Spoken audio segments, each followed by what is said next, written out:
Terima kasih Pak Astiman. Assalamualaikum warahmatullahi wabarakatuh. Waalaikumsalam warahmatullahi wabarakatuh.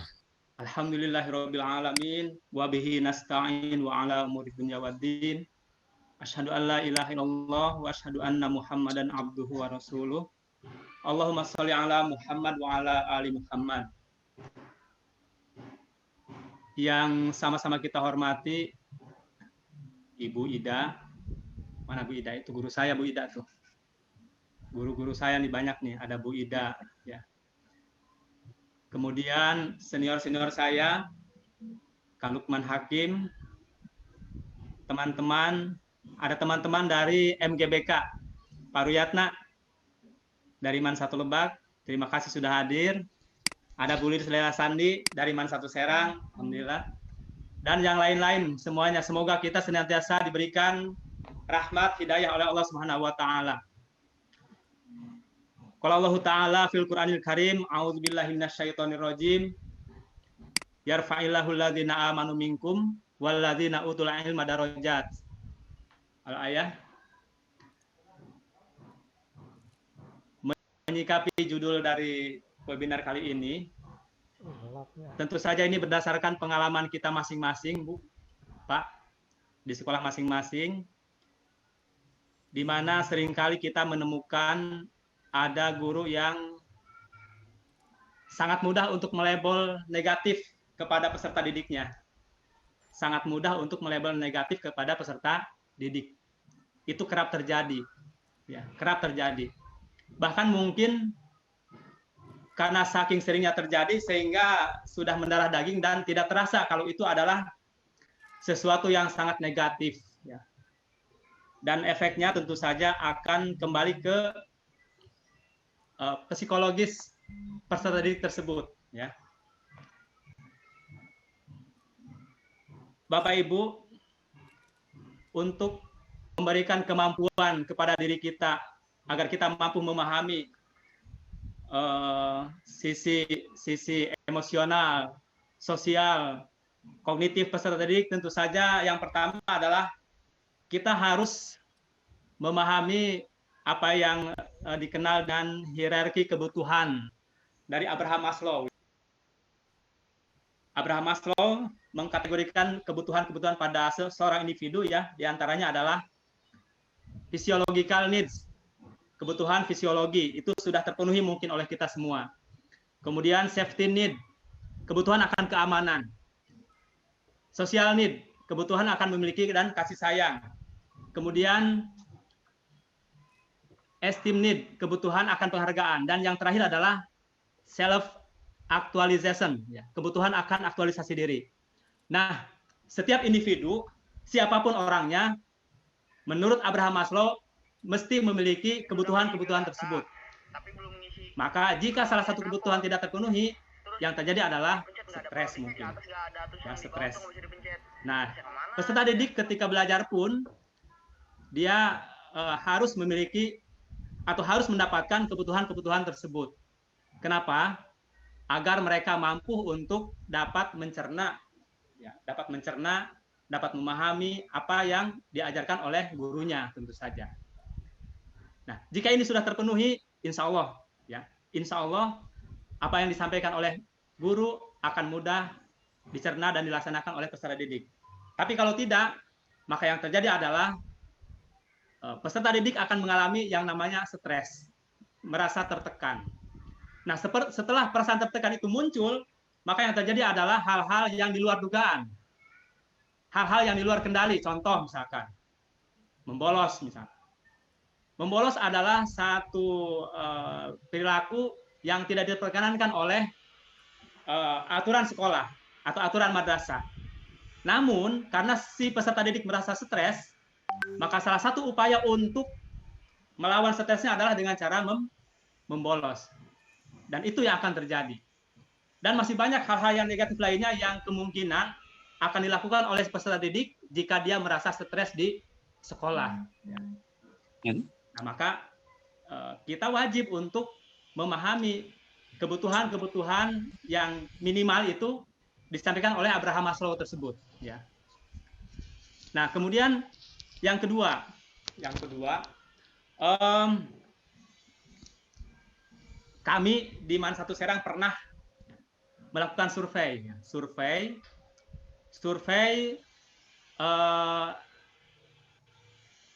terkait dengan mutu pelayanan kami sebagai guru kepada siswa. Nah, apa yang terjadi? Ternyata banyak di antara kami yang dianggap telah melukai sisi-sisi psikologis siswa, ya, peserta didik. Dari situ muncul kemudian beberapa perilaku yang di luar dugaan, ya. Satu contoh misalkan yang terungkap, ada peserta didik yang mengiris-iris tangannya. Mengiris-iris tangannya di sini pakai silet, ya, Kemudian terungkap di situ. Nah, setelah itu kami cari kenapa anak ini sampai melakukan hal yang demikian. Ya, padahal itu sangat pekerjaan itu adalah sangat tidak dianjurkan dan bahkan itu bisa membahayakan diri, ya.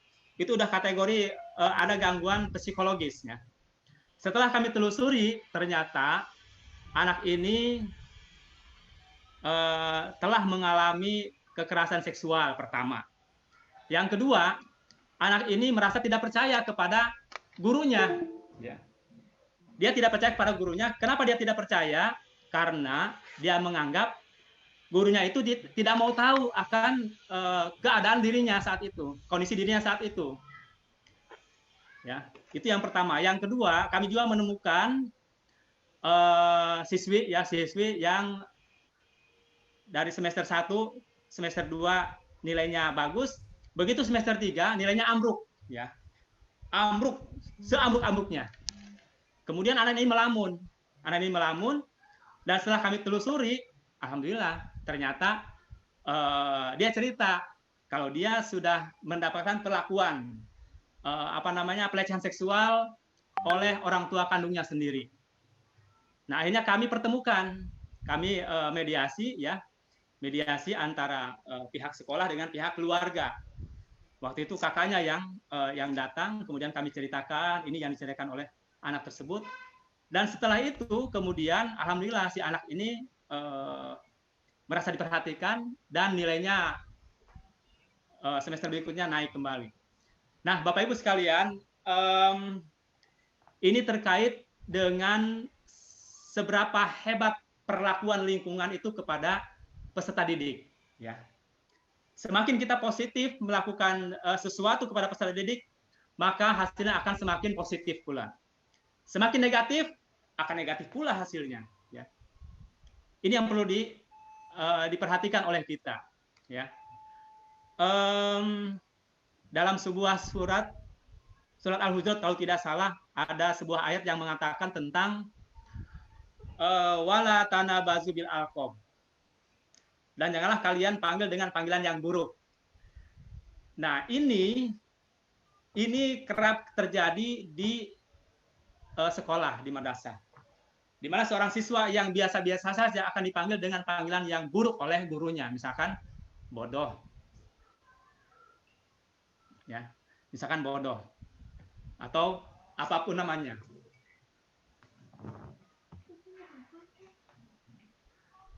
Bapak Ibu sekalian, saya ulang lagi, hal minimal yang harus dimiliki oleh seorang peserta didik adalah tadi itu kebutuhan yang telah dirilis oleh Abraham Maslow, ya. Mungkin ada kebutuhan yang lainnya yang bisa ditemukan kemudian, di antaranya adalah kebutuhan spiritual, ya. Nah, ini pun harus kita perhatikan sebagai seorang guru, ya.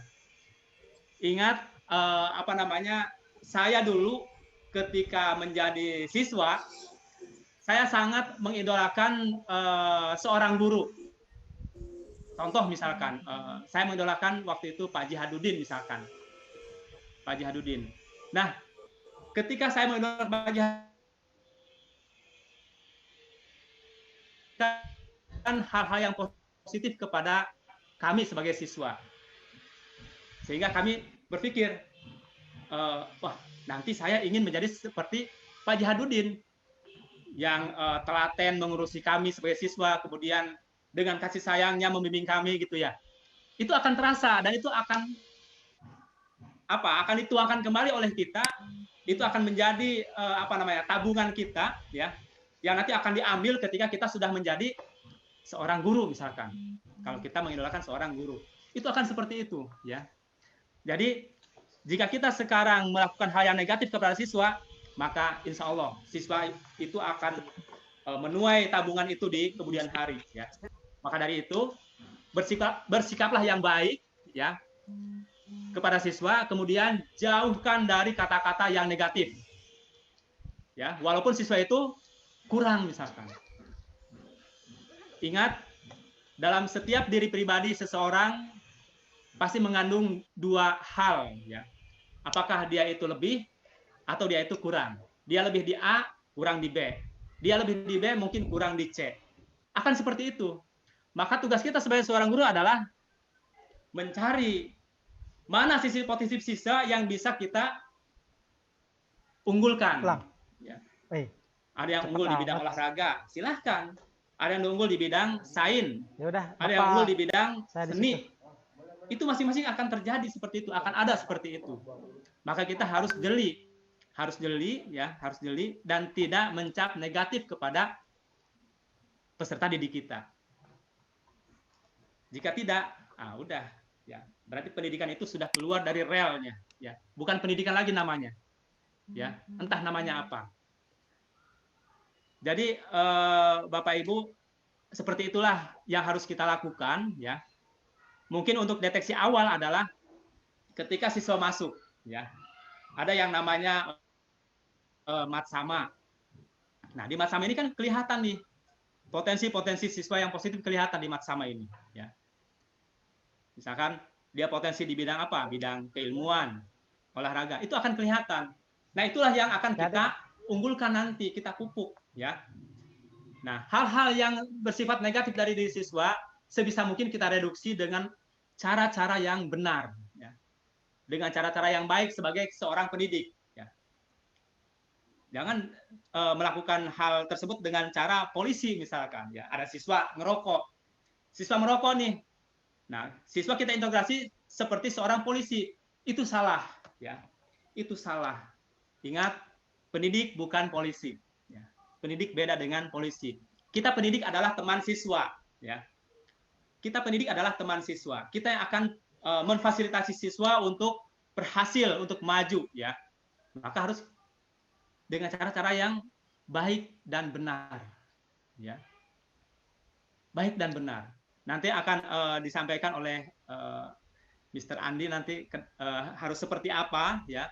Cuman analisa awalnya adalah yang pertama dari pas ketika siswa masuk. Dari awal kita sudah mulai itu, ya. Jadi siswa masuk tidak dibiarkan masuk begitu saja, tapi ada hal-hal yang harus kita cari gitu, ya. Terutama potensi-potensi yang positif. Yang negatif tetap kita tetap kita akomodir, kemudian nanti akan kita apakan nih. Nah, kita akan melakukan serangkaian terapi, kalau disebut terapi mah. Serangkaian terapi dari semester 1 sampai dengan semester 6 nanti, ya. Ingat, semester 2 itu belum berhasil, semester 3 belum berhasil. Puncaknya adalah semester 6 nanti, ya.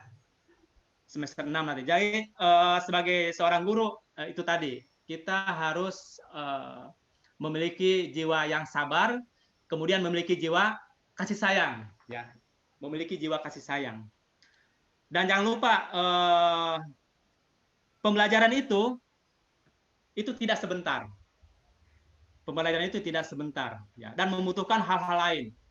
Dalam ta'lim ta'alim misalkan dikatakan bahwa syarat-syarat pembelajaran itu adalah ada 6 kalau nggak salah.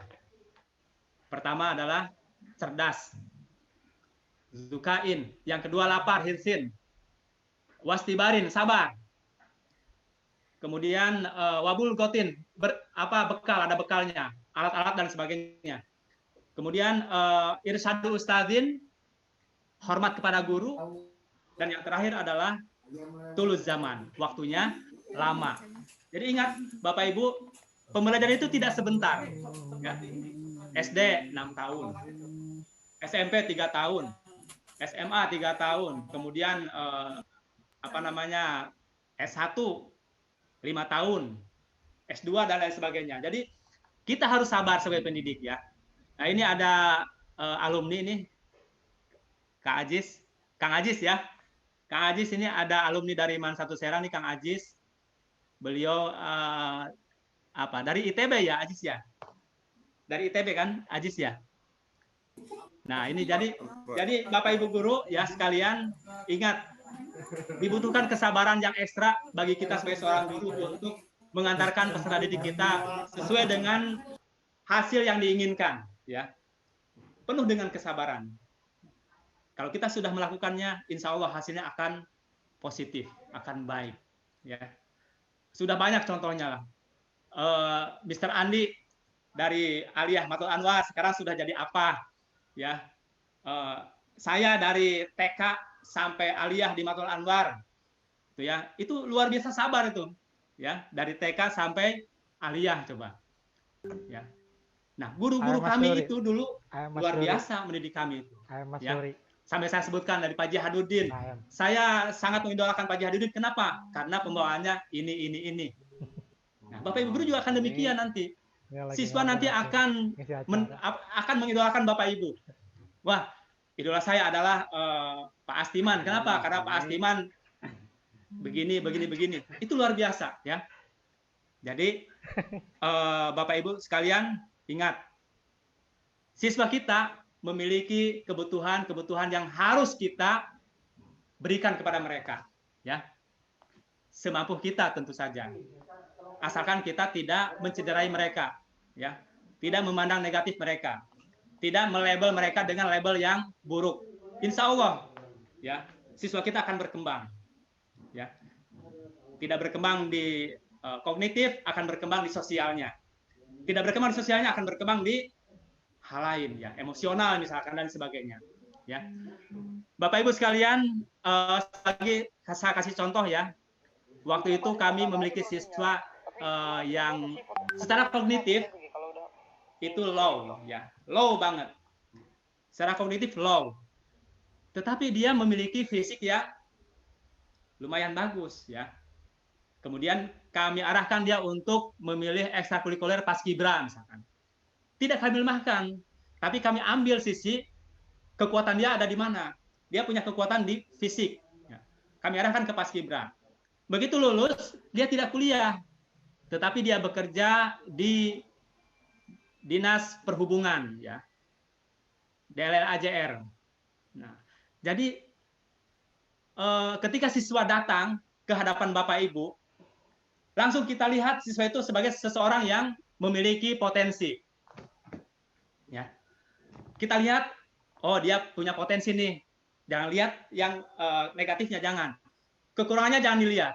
Lihatlah kelebihan dia. Apa kelebihan dia? Fisik, atau kognitif, atau sosial.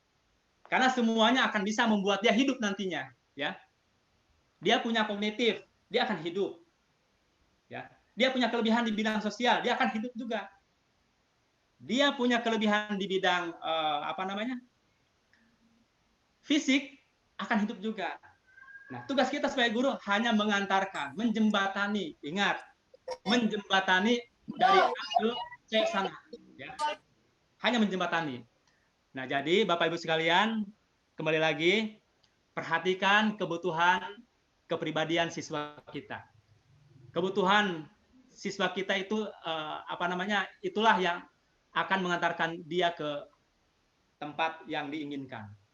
Nah, sesuai dengan yang kita arahkan. Ini kita adalah jembatannya. Kita adalah jembatan. Ya. Jadi jangan menghukum. Jadi guru itu jangan menghukum. Ya. Kita jadi jembatannya. Dan kita adalah pelayan bagi peserta didik kita. Ingat pelayan ya. Seperti apa pelayan tuh? Ya. Pelayan itu akan melakukan kerja dengan sebaik-baiknya. Jadi bosnya adalah peserta didik kita. Ya. Karena uang orang tuanya lah yang telah membesarkan kita sebagai pendidik. Maka kita adalah pelayan dan mereka adalah bos. Ya. Peserta didik adalah bos. Ingat itu, kita hanya seorang pelayan. Baik, Bapak Ibu sekalian, saya kira cukup ya. Kurang lebihnya mohon maaf. Hadanallah wa iyyakum ila siratal mustaqim. Assalamualaikum warahmatullahi wabarakatuh. Waalaikumsalam warahmatullahi wabarakatuh. Ya, terima kasih Pak atas paparannya. Jadi dapat kita simpulkan tadi bahwa dalam setiap diri peserta didik ini terdapat kelebihan-kelebihan atau sisi yang harus